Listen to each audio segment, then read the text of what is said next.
وما محمد الا رسول قد خلت من قبله الرسل افإن مات او قتل انقلبتم على اعقابكم صدق اللہ العظیم۔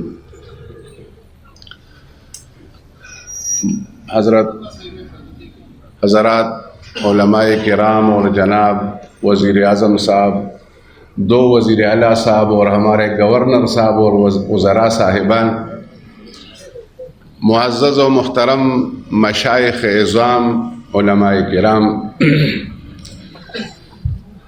12 بجے سے تقریباً مجلس شروع ہے اور کافی خوبصورت اور جامع باتیں جو ہے وہ ہمیں سننے کو ملی ہے۔ ایک بات جس کا تقریباً سب نے وضاحت کی کہ یہ جو فتوے ہیں اور اس کا جو ہے ایسے بندے کے سامنے اس کا رخ ہے، تو اس پہ زیادہ باتیں جو ہے وہ ہوئی۔ اب میرے خیال میں پورا پروسیس جو ہے جہاں سے وزیر اعظم اور 1996 سے عمران خان صاحب کا جو ہم نے سنا، تقاریر سنی، اور اب جو ابھی اس نے جو سٹینڈ لی ہیں، میرے خیال میں فتویٰ جس کو آپ سمجھتے ہیں کہ کہاں سے آ رہے ہیں، تو میں سمجھتا ہوں کہ مولانا فضل الرحمان صاحب صرف ایک ہی جگہ سے فتوے آ رہے ہیں اور اتنے سارے علماء اس سے متاثر ہیں کہ جی یہ ٹھیک نہیں ہے۔ اور یہ میں سمجھتا ہوں کہ اب جو ہے ان کو وضاحت ہونی چاہیے کہ یہ کس کے ایجنٹ ہیں۔ جو عملاً ثابت ہو گیا کہ نہ ہم اسرائیل کے ایجنٹ ہیں، نہ یہود کے ایجنٹ ہیں، نہ امریکہ کے ایجنٹ ہیں، اب ان کو وضاحت، میرے خیال میں مولانا فضل الرحمان صاحب کو یہ وضاحتیں ہونی چاہیے کہ کس کے ایجنٹ ہیں۔ اب شہباز شریف صاحب کو یہ وضاحت کرنی چاہیے کہ وہ کس کا ایجنٹ ہے۔ اب زرداری صاحب کو یہ وضاحت، ابھی یہ جو ہم تو اس کو معمولی چور چکے سمجھ رہے تھے، لیکن وہ معمولی چور چکے نہیں، وہ کسی کے ایجنٹ ہیں، اور وہ کس کے ایجنٹ ہیں وہ ہمیں بتائیں۔ تو یہ وضاحت میرے خیال میں کہ ابھی وہ فتوے جو ہے وہ انشاءاللہ نہیں لگائیں گے، میں سمجھتا ہوں ابھی اس کا نبض جو ہے وہ ہم ٹھیک کریں گے، آپ فکر نہ کریں گے۔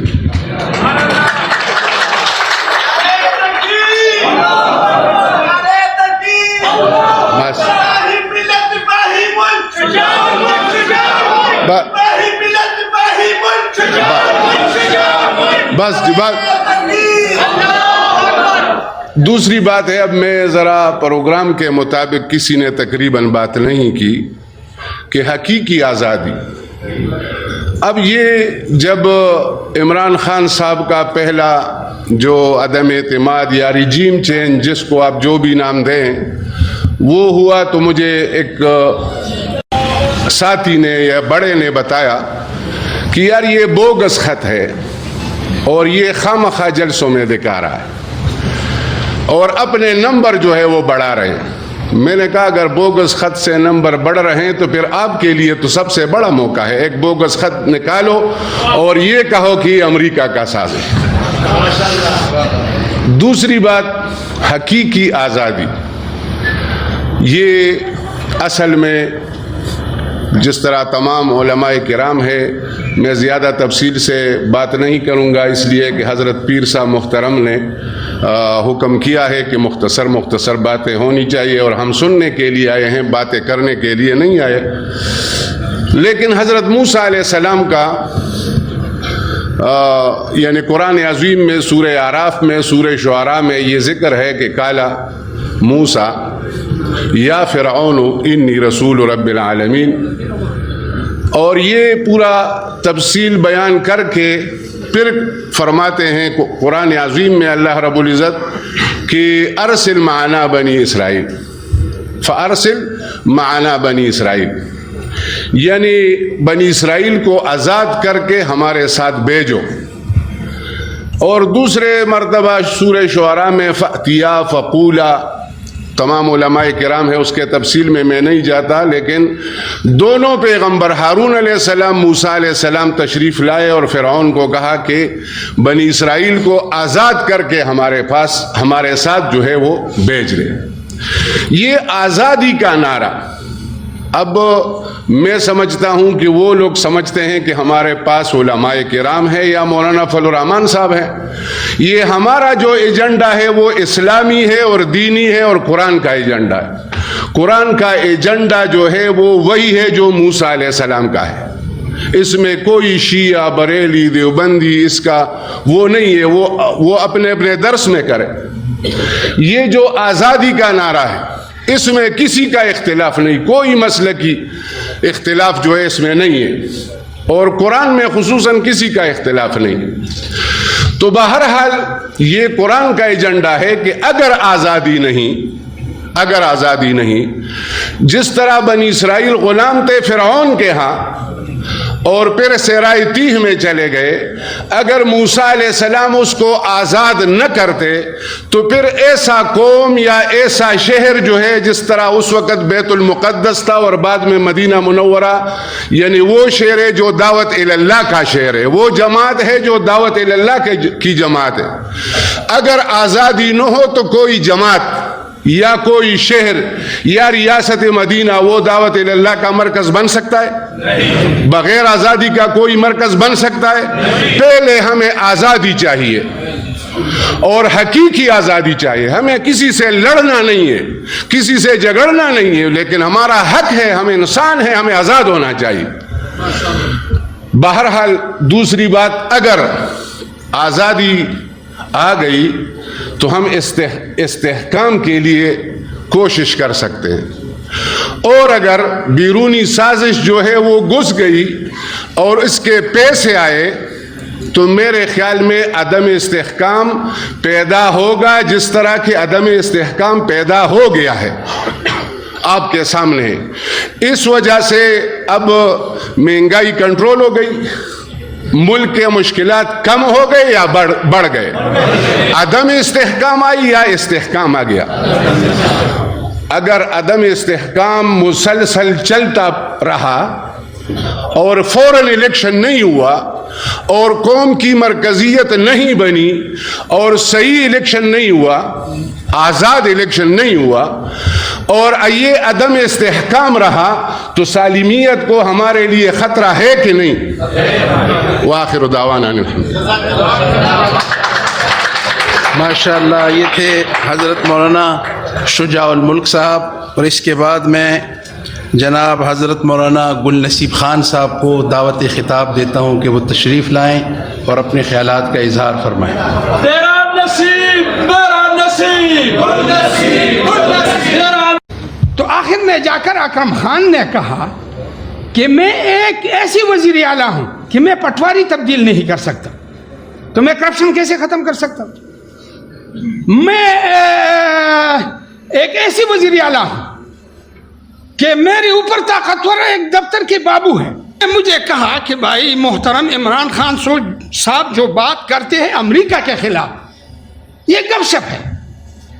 تو میں نے ان کو کہا، اللہ نے مجھے جواب دے دیا، میں نے کہا یہ گپ شپ آپ بھی لگایا کرنا، امریکی کے خلاف ایک بات کرے تاکہ پتہ لگ جائے، اندازہ ہو جائے۔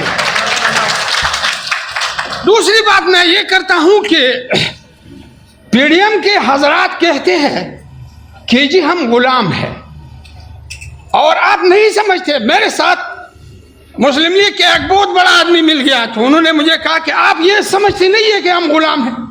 میں نے کہا ہمارے اور تحریک انصاف کے اتحادیوں کے ساتھیوں کے یہی موقف ہے، لیکن ہم غلامی پر خوش نہیں ہیں، آپ غلامی پر خوش ہیں۔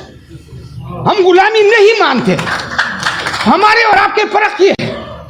جناب عمران خان سے، مولانا محمد خان شیر علی سے، مولانا شجاع الملک سے، جمعیت Ulema Islam P T I اتحاد، خان صاحب اگر مزدوروں مال کے لیے چائنا یہودی جنگ نہیں ہے، برطانیہ یہودی جنگ نہیں ہے، کینیڈا نہیں ہے، آپ مسلمانوں کا ایجنڈا، آپ مسلمانوں کا نمائندہ ہے۔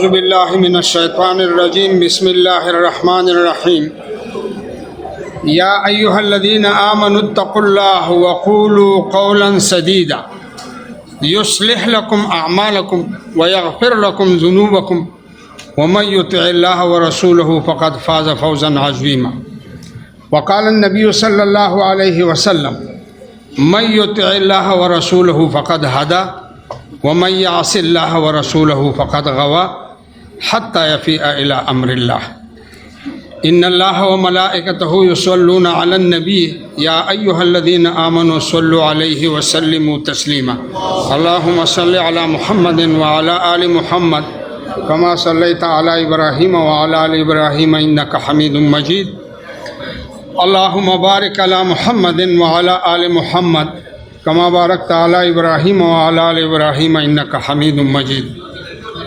اس انتہائی بابرکت علمی، روحانی، اخلاقی اور تربیتی اجتماع کے مہمان خصوصی اور ملک کے سب سے معروف اور ملک کے سب سے اہمیت کے حامل شخصیت محترم جناب عمران خان صاحب اور ان کی بیٹھی ہوئی ٹیم جو اس وقت ان کے ساتھ بیٹھے ہوئے ہیں، محترم جناب شاہ فرمان صاحب، محترم جناب نور الحق قادری صاحب، وزیر اعلیٰ صوبہ خیبر پختونخوا جناب محمود خان صاحب، محترم جناب پرویز خٹک صاحب اور پیر مانکی صاحب اور حاضرین مجلس، میں نور الحق قادری صاحب کا انتہائی شکر گزار ہوں جنہوں نے اس اجتماع کا انعقاد کیا، اور میں نور الحق قادری صاحب ہمارے ساتھ پارلیمنٹ میں رہے ہیں، ان کی سنجیدگی، متانت، قادر الکلام ہونا یہ تو مجھے معلوم ہے، لیکن اس وقت جس سنجیدگی کا انہوں نے مذاکرہ اس اجتماع کے انعقاد کا کیا، تو میں تحریک انصاف کو خوش قسمت جماعت سمجھتا ہوں جس کے پشت پر اتنے علماء جمع ہو جاتے ہیں۔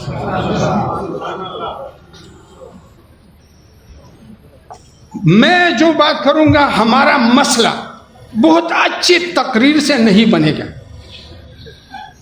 بہت اچھی تقریر میں معلومات حاصل کرنے سے نہیں بنے گا۔ ہمارا مسئلہ یہ ہے، اور آپ لوگ ناراض بھی نہ ہوں، نور الحق قادری صاحب نے مجھے کان میں کہا کہ بالکل مختصر، تو میں نے دل میں کہا کہ میں تو عمران خان نہیں ہوں کہ دریا کو کوزے میں بند کر دوں، اور میں محمود خان وزیر اعلیٰ صاحب اور پرویز خٹک صاحب جیسا بھی نہیں ہوں، اور شاہ فرمان صاحب جیسا بھی نہیں ہوں کہ وہ اپنے متانت اور سنجیدگی سے قوموں کو چلاتے ہیں۔ میں تو ایک دیہاتی آدمی ہوں۔ تو حضرات، میری گزارش یہ ہے، آپ لوگ ناراض نہ ہوں، اہل حدیث یہ جتنی بھی نام ہے، میں جب ان کے پروگراموں میں جاتا ہوں تو ان سے پوچھ لیتا ہوں کہ کوئی ایک مارکیٹ میں ایک دکاندار ایسے بتائے جو سچ بولتا ہو،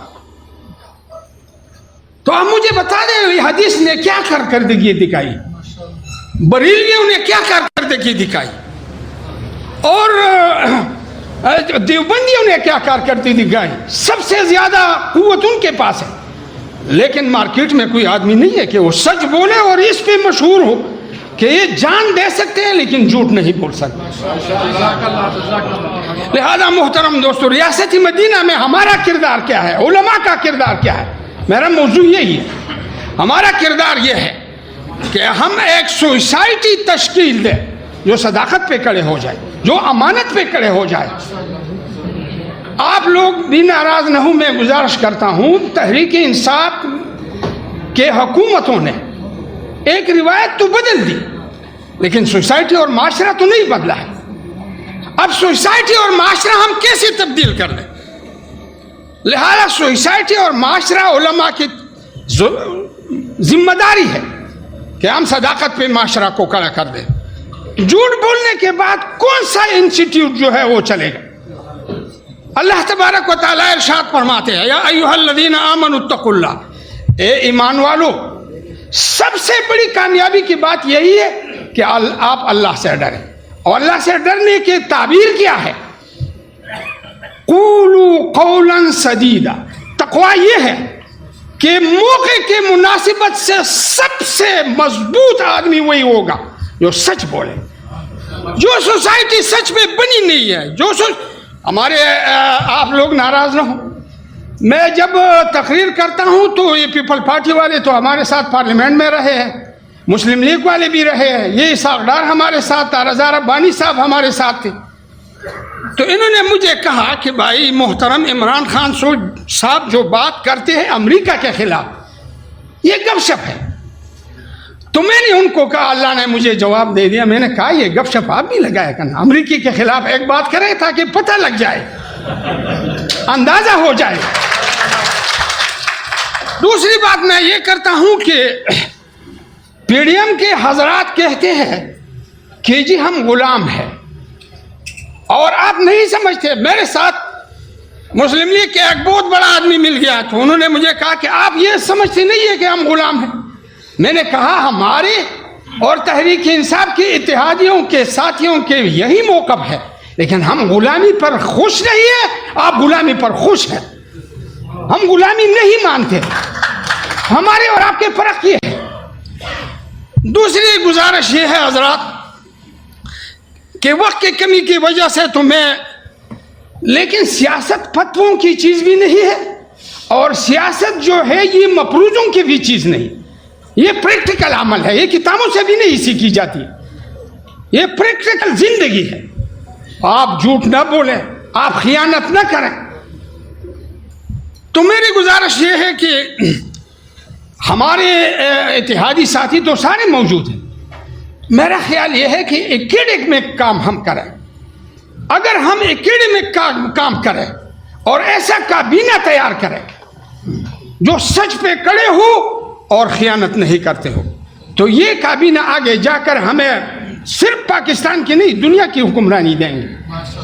لیکن اگر ہم جیسے دوسرے لوگ جھوٹ بولتے ہیں، جیسے دوسرے لوگ خیانت کرتے ہیں، جیسے اس میں شجاعت نہیں ہے، بہادری نہیں ہے، وہ صفات جو جناب نبی کریم صلی اللہ علیہ وسلم نے مومن کی بیان کی ہے، وہ سخاوت ہے، شجاعت ہے، صبر ہے، استقامت ہے، یہ ہمیں ڈیولپ کرنا ہے. اور اس کے لیے ایک ایکیڈمک کام جو ہے وہ تحریک انصاف چونکہ اس وقت قوت میں ہے تو ہم تعاون کریں گے اور وہ یہ کام کریں کہ ہم ایسے لوگ تیار کریں، ایسے لوگوں کو پارلیمنٹ میں بھیجیں.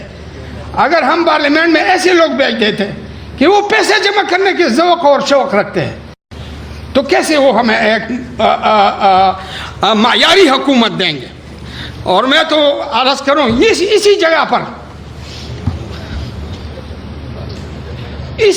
پر میں کھڑا تھا اور اکرم خان درانی وزیر اعلیٰ تھے، یہ بات سننے کی ہے، اور مجلس عمل کے اکابرین بیٹھے تھے، قاضی حسین احمد صاحب، مولانا فضل الرحمان صاحب، یہ سارے بیٹھے تھے، اور اس بات پہ مشورہ ہو رہا تھا کہ بھائی کرپشن ہم کیوں ختم نہ کر سکے اور کرپشن کو ہم کیوں کم نہ کر سکے، اس پہ بات ہو رہی تھی.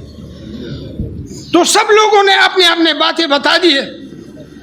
تو آخر میں جا کر اکرم خان نے کہا کہ میں ایک ایسی وزیر اعلیٰ ہوں کہ میں پٹواری تبدیل نہیں کر سکتا، تو میں کرپشن کیسے ختم کر سکتا ہوں؟ میں ایک ایسی وزیر اعلیٰ ہوں کہ میرے اوپر طاقتور ایک دفتر کے بابو ہیں. تو لوگ حیران ہو گئے، یہ مسئلہ میرے ساتھ آیا تھا، یعنی اس میں ملوث تھا. تو انہوں نے کہا، اکرم خان نے کہا کہ میں کمزور ہوں، جب میں کمزور ہوں تو میں کرپشن ختم نہیں کر سکتا ہوں. تو لوگوں نے پوچھا کہ کیسے آپ کمزور ہیں؟ تو انہوں نے کہا میں نے ایک پٹواری چترال تبدیل کیا ہے سزاوار، اور وہ پٹواری وہاں جا کے وہ نہ جاتے ہیں اور نہ وہ وہاں پر لیتے ہیں، نہ چارج لیتے ہیں. میرے پاس یہ پٹواری آیا تھا، میں نے ان کو کہا کہ نہ میں آپ کو خط دیتا ہوں، نہ آپ کے سفارش کرتا ہوں، آپ کے بارے میں یہ باتیں. تو اکرم خان نے کہا کہ کسی نے پوچھا کہ آپ کیسے کمزور ہیں، تو ہم نے کہا کہ میں ایسے کمزور ہوں کہ یہ جتنے ممبران بیٹھے ہیں سب نے اس پٹواری کو سفارشی خط دیا ہے. تو قاضی حسین احمد صاحب نے دیا، مولانا فضل الرحمان صاحب نے دیا، تو میں ان کے سامنے کیا کر سکتا ہوں؟ یہ سفارشی کلچر آج بھی ہے ہماری سوسائٹی میں. ہم استاد کو تبدیل نہیں کر سکتے. ایک اب ہمارے عدالتی نظام ایسے ہے کہ اس میں ہم احتیاط پھر ایسے آ جاتے ہیں تو احتیاط کر لیتے ہیں، لیکن ایک جگہ پر ایک ایڈیشنل سیشن جج نے ایک ایسا فیصلہ کیا کہ ایک خاتون جو ہے وہ گھر میں اندر مردہ پائی گئی، تو سسرال والوں نے یہ کہا کہ انہوں نے خودکشی کی ہے، اور شوہر کے گھر والوں نے کہا کہ انہوں نے خودکشی کیا ہے، اور والدین نے کہا کہ اس کو مارا گیا ہے. اب یہ دو باتیں سامنے آ گئیں، ایک مرڈر ہے اور ایک خودکشی ہے. جج نے ایسا فیصلہ کیا کہ نہ اس کو خودکشی ڈکلیئر کیا اور نہ اس کو قتل ڈکلیئر کیا اور آدمی کو آزاد کر دیا. یہ کیسا فیصلہ ہے؟ لہذا اگر ہم تبدیلی کے خواہاں تو صرف آواز کے حد تک تبدیلی نہیں بلکہ اکیڈمک کام کریں، اور ہم تیار ہیں اس کے لیے. میں اپنی پوری زندگی وقف کرنے کے لیے تیار ہوں. اگر ہم مولانا فضل الرحمان صاحب کو چھوڑ سکتے ہیں اور عمران خان کو لے سکتے ہیں، اس کا مطلب یہ ہے کہ ہم حق کے ساتھ ہیں، ہم شخصیات کے ساتھ نہیں ہیں. وآخر دعوانا الحمدللہ. انجمن باد مخالف سے نہ گھبرائے عقاب، یہ تو چلتی ہے تجھے اونچا اڑانے. محمد علی جناح کی جو محبت تھی وہ ناقابل شکست تھی، اس کا کوئی مقابلہ نہیں کر سکا. حتیٰ کہ علماء جنہوں نے آپ کے خلاف فتوے دیے وہ بھی کارگر ثابت نہیں ہوئے، اور اس وقت کے علماء حق اور مشائخ نے قائد اعظم محمد علی جناح کا ساتھ دے کے الحمدللہ پاکستان بنا کے رکھ دیا. اور اب ایک دور ہے کہ ایک لیڈر، ایک رہنما جو درویش صفت انسان ہے اور جسے دنیا کی کوئی لالچ کوئی نہیں، اور جس کا نعرہ ہے کہ پیسے کو استعمال کرو لیکن پیسے سے اور دولت سے اپنے آپ کو استعمال ہونے نہ دو، اور جس کا مرنا جینا پاکستان کے لیے ہے، اور جس کی شب و روز فکر پاکستان کو حقیقی آزادی کی طرف لے کر جانا ہے. اور آج بھی کچھ نقشہ اسی نقشے کے قریب ہے کہ سیاسی مخالفین اپنے ہر قسم کے حربے استعمال تو کرتے ہیں، لیکن کچھ علماء بھی اسی طرح قائد اعظم محمد علی جناح کے ساتھ جو رویہ رکھا وہی رکھتے ہیں. کبھی شرک کے فتوے لگاتے ہیں تو کبھی کفر کے فتوے لگاتے ہیں، کبھی یہودیوں کا ایجنٹ کہتے ہیں، حالانکہ یہودیوں کا ایجنٹ کبھی بھی امریکہ کو ایبسولوٹ ناٹ نہیں کہہ سکتا.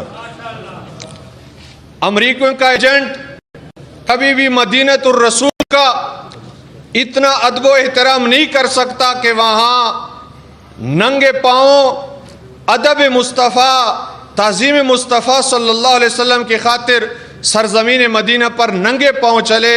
یہ کسی عاشق رسول کا کام ہو سکتا ہے، یہودیوں کے ایجنٹ کا کام بالکل نہیں ہو سکتا. اور الحمدللہ ہم مطمئن ہیں اور علمی اور تحقیقی میدان میں عمران خان صاحب کے ساتھ ہیں. اور میں ضروری سمجھتا ہوں کہ علماء ضرور کردار ادا کریں. شرک ظلم عظیم ہے، شرک کی معافی کوئی نہیں، لیکن ہمارے عقائد کی کتابوں میں تعریف موجود ہے کہ الاشراک اثبات الشریک فی الالوہیہ بمعنی وجوب الوجود کمال الموجود اور بمعنی استحقاق العبادت کمال عبدت الاصنام. شرک الوہیت میں اللہ تعالیٰ کے ساتھ کسی کو شریک قرار دینا ہے، اور الوہیت کے دو معنی ہیں، وجوب وجود اور استحقاق عبادت. اللہ واجب الوجود ہے جس کا وجود ضروری اور عدم محال ہے. اللہ کے علاوہ کوئی واجب الوجود نہیں. کائنات میں جو کچھ ہے ممکن الوجود ہے, اور اللہ تعالیٰ مستحق عبادت ہے. اللہ کے علاوہ کوئی مستحق عبادت نہیں. اللہ کے علاوہ کسی اور کی عبادت کرنا یہ شرک ہے, لیکن تعظیم کرنا شرک نہیں. اگر عمران خان صاحب نے تعظیم کے خاطر بابا فرید الدین گنج شکر کے چوکٹ کو بوسہ دیا تو یہ بوسہ تعظیمی ہے, اور یہ شریعت کے اصولوں کے مطابق بالکل شرک نہیں. جو بندہ اللہ وحدہ لا شریک کو واجب الوجود مانے, صرف اسی کے عبادت کے مستحق ہونے کا قائل ہو, اور جس کے ہر تقریر خواہ وہ باہر یورپی ممالک کی اسمبلیوں میں کیوں نہ ہو, ہر تقریر کی ابتدا ایاک نعبد, تجھی کو پوجیں, و ایاک نستعین, تجھی سے مدد مانگے, اس کلمات سے شروع ہو, وہ موحد ہو سکتا ہے, مشرک کبھی بھی نہیں ہو سکتا. اور میں آخری بات کر کے اجازت چاہوں گا, اور خصوصاً KPK کے لحاظ سے عرض کروں گا کہ جو لوگ سیاسی بصیرت رکھتے ہیں وہ علماء ہیں یا مشائخ ہیں یا ہمارے عوام ہیں, اور جس شعبے سے تعلق رکھتے ہیں وہ عمران خان کا کوئی احسان نہ مانے, کوئی کمال نہ مانے, اس کا کوئی وصف نہ مانے, اس کے کسی درجے کا بھی احسان کا قائل نہ ہو, تو ایک احسان KPK کے لوگوں کو اور خصوصاً ہمارے پٹھانوں کو ماننا پڑے گا. اگر سینے میں دل ہے اور دل کے اندر انصاف ہے, سر کے اندر دماغ ہے اور دماغ کے اندر عقل ہے, اور تعصب سے پاک ہے, تو تمام تر تعصبات سے قطع نظر کر کے اگر کوئی بندہ براہ انصاف سوچے گا تو KPK میں ایک جماعت جو دین کے نام پر, ہم پٹھانوں کے دین کے ساتھ جو محبت ہے اس کو استعمال کر کے نہ ہمارے دین کے کام آئے وہ لوگ, نہ ہمارے دنیا کے کام آئے. عمران خان کی محنت اور کاوشوں سے اور آپ کی مخلصانہ جد و جہد سے الحمدللہ KPK میں دوسری دفعہ PTI کا جو حکومت بنا اور ہمیں ان لوگوں کے چنگل سے آزادی دلائی. اگر ہم شانہ بشانہ اس جماعت کے کڑے رہ گئے, انشاءاللہ العزیز ان لوگوں کا جنہوں نے ہمیں دھوکے پہ دھوکہ دیا, مذہبی کارڈ ہمیشہ استعمال کیا, اسلام کے نام پر ہمیں لوٹا, اور ووٹ کو جنت کا ٹکٹ قرار دے کے کہ جو ہمیں ووٹ دے گا وہ جنت جائے گا, جو ہمارے خلاف ووٹ دے گا وہ بس جہنم پہنچ گیا, اس قسم کی تقریریں کر کے اور ہمیں بود اور بے وقوف بنا کے جن لوگوں نے ہمیں آباء و اجداد سے برسوں سے لوٹا, پہلے آزادی عمران خان نے ہمیں ان لوگوں سے دلائی. یہ عمران خان کا ہم پر اتنا بڑا احسان ہے کہ ہم اس کا بالکل شکریہ ادا نہیں کر سکتے. ہم الحمدللہ ان کے ساتھ ہیں, اور یہ علماء مشائخ کی بابرکت محفل ہے, انشاءاللہ ان کی دعائیں بھی ان کے ساتھ ہیں. وہ وقت قریب ہے کہ اللہ تعالی ہمیں حقیقی اور صحیح معنوں میں ایک آزاد قوم کے طور پر ایک ہمیں موقع عطا فرمائے گا انشاءاللہ. اللہ تعالی عمران خان کو اور آپ کے جتنے مخلصین کارکنان ہیں اور جو لوگ پاکستان کے حقیقی خیرخواہ ہیں انہیں ترقی عطا فرمائے, کامیابی عطا فرمائے. میں اپنے استاذ ابو الفیض مفتی محمد فضل الرحمان جو ڈیرہ اسماعیل خان تحصیل پروا کے PTI کے تحصیل کینڈیڈیٹ جس نے تحصیل میئر پر الیکشن لڑا, وہ کچھ مصروفیت کی بنا پر نہیں آ سکے, اس کی نمائندگی کی حیثیت میں اپنی حاضری میں نے لگوائی. اللہ تعالی ہم سب کا حامی و ناصر ہو. اسلام زندہ باد, پاکستان پائندہ باد.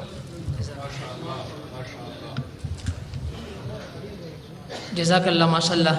زه یو ځل بیا خاص کوم کوم مقررین چې زه راغواړم مهرباني کوئ صرف 2 منټه یا 3 منټه ټیم دا صرف د نمائندګۍ دپاره دی. نور موږ ته پته ده چې دا څومره حضرات موږ سره ناست دي, دا ټول مقررین دي, دا خطیبان دي. نو مهرباني کوئ ځکه چې کله خان صاحب راشي د هغه نه وړاندې به صرف بیا یا 2 یا 3 تقریر کېږي, هغه مختصر. نو صرف د نمائندګۍ دپاره چې کوم افراد رابلم مهرباني کوئ د وخت ډېر زیات خیال ساتئ. زه خاص کوم جناب علامه سید عبدالحسین حسینی صاحب مجلس وحدت المسلمین چې هغې راشي او دلته هغې د خپلو خیالاتو اظهار وکړي. وخت مختصر دی, د وخت د اختصار دی, خیال ساتي.